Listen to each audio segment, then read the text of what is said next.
To trouble someone to do something, we say 麻烦麻烦麻烦麻烦 can be a noun, an adjective, or a verb.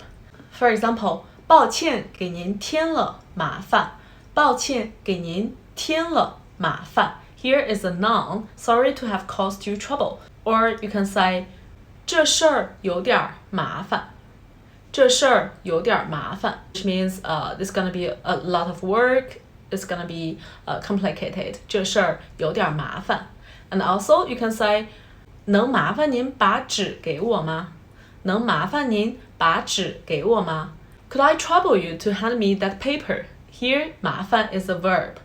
麻烦 And then how do you say, could I trouble you to open the door? Comment down below.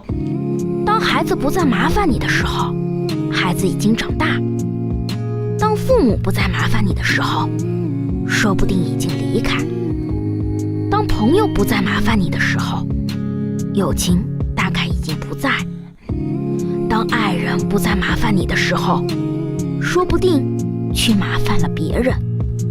人都是在麻烦中加深感情的，有时候被麻烦也是一种幸福。今天开始，请大家珍惜这种麻烦。